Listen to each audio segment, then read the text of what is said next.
Hey random people, RandomAttack here, coming to you in another video. In this one we're going to take a look at how to build under pressure in Fortnite and also how to counteract somebody building under pressure in Fortnite.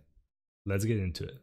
So in this first clip I'm going to show you the very basics of what I mean by pressure building. So I'm going for this balloon right here and I want to get this airdrop and I'm going to get shot at the back. So we're going to run this clip and I'm going to explain step by step what's happening. But the first three things you should know about is always keep an eye out for visuals, so bullets, hit markers and that kind of things.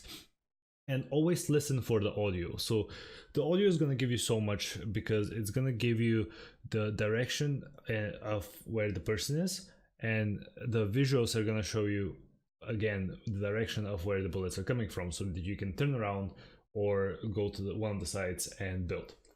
So we're going to run this clip and you can see those bullets that whiz by right here to the left. So now I know that there's a person behind me and you turn around and build really fast.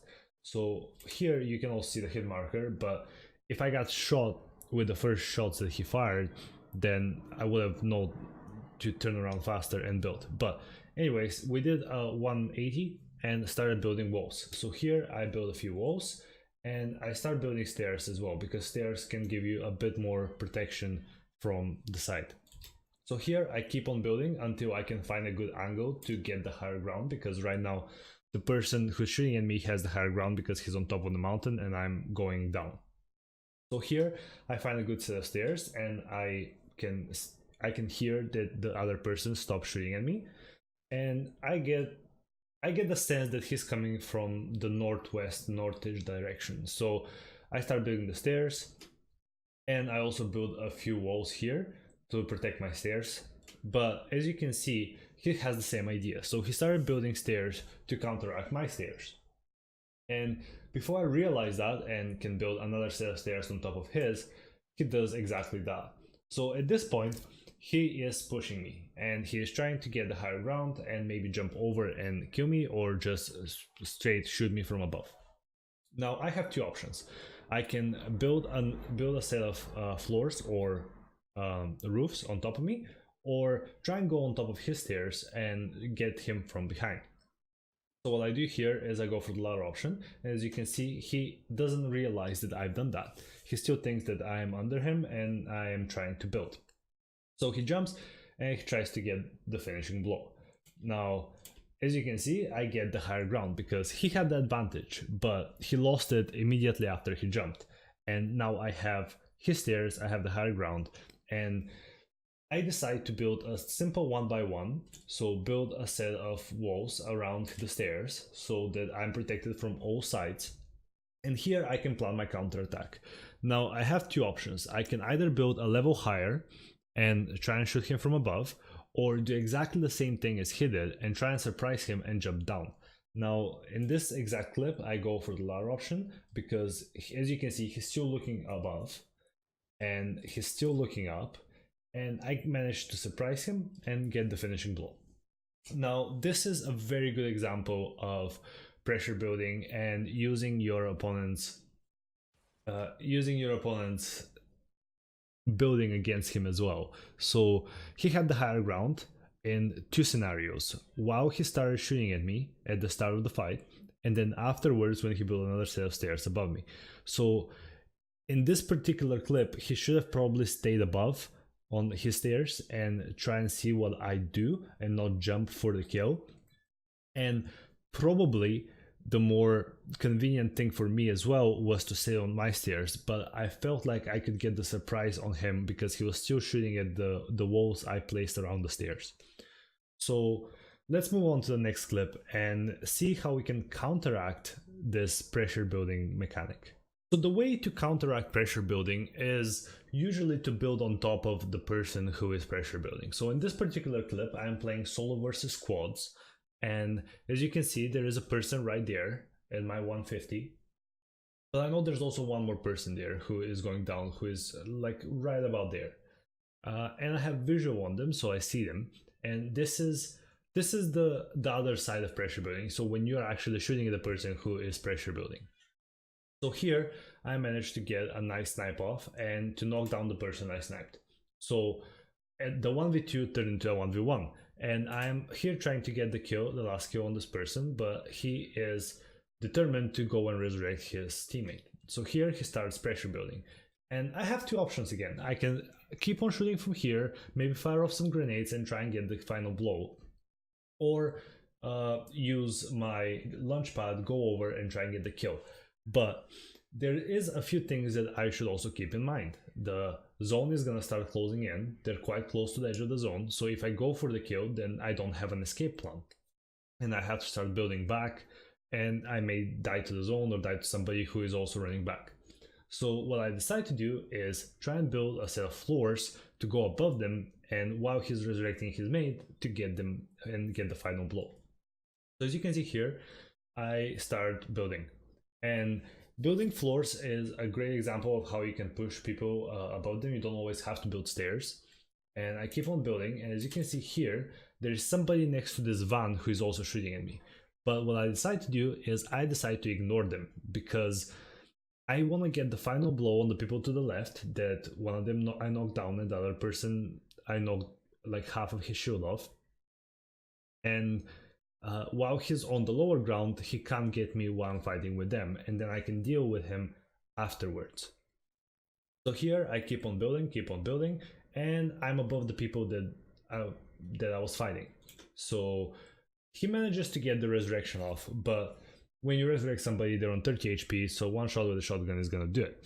And I jump down to try and finish the fight. So here I finish off the person who was just resurrected, because that's the easier kill, and then go for this person who is now dead.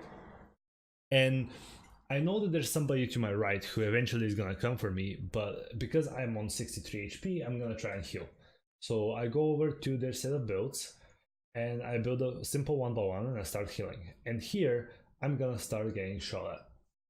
And I started getting shot at by a minigun. And as we all know, miniguns are overpowered for taking off structures, so you have to build really, really fast to not die.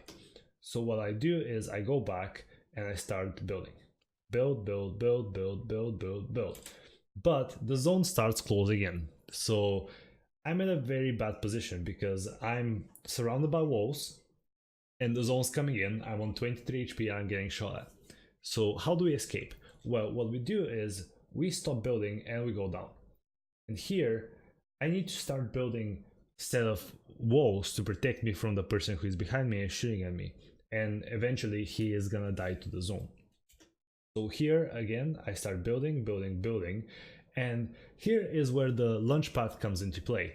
Because I saved that and I didn't use it to go over and shoot the people that I knocked down, now I have an escape plan. So the zone's closing in, that person is basically locked in the zone and is gonna die, and I have an escape plan. I place a set of floor,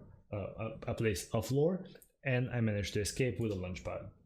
And while I'm escaping, I get the 2 kills of the people I knocked down, and I'm going to be safe.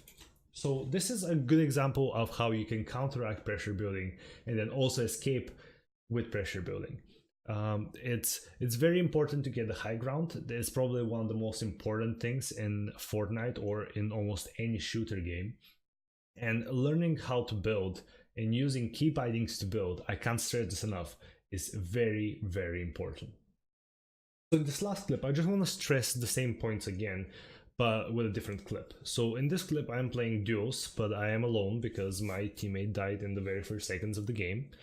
And I know that there's always going to be at least 2 people that I'm going to have to fight. And in this particular clip, I'm going to run this through and show you that I see one person right in front of me. And I start shooting at them, and immediately after I start shooting at them, I hit them with a headshot and all of that, they start stress building. Or pressure building, as we call it in this clip. And from the side, you can see the sniper trail almost went next to my head. So I know that his teammate is right there to the side, around like northeast east area. So what I have to do now is I have to start building myself. So we're gonna run this clip, and I'm gonna show you that I build a simple 1x1, and I build another level higher so that I'm above the other person who I already shot at. And here I also decide to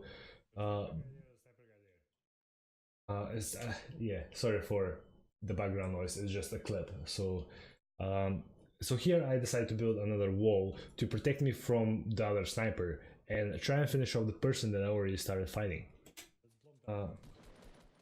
So here I started shooting at this guy and I managed to get him through because he didn't build fast enough. He was probably healing and didn't realize I was shooting at his structure. So here I'm in a 1v1 and this wall right here helped me from the other side because I could have got shot from the side while I was speaking. Now here I decided to go another level higher, and this helps me with, again, the higher ground and getting advantage over the other person who is probably now gonna go over and try and rest his teammate to save his teammate. Now I'm also looking over because the zone's coming in and I don't want to get shot. And he does exactly that. He tries to go over, but he doesn't build over. He just tries to run over to his mate. And I managed to get a few nice shots. And his grave mistake here is he turned around and tried to shoot me while I was having the higher ground. And, you know, I'm peeking up and he can only see my head. And there's a small chance of him hitting my head where I can shoot his whole body. And I get a few nice body shots and a headshot at the end.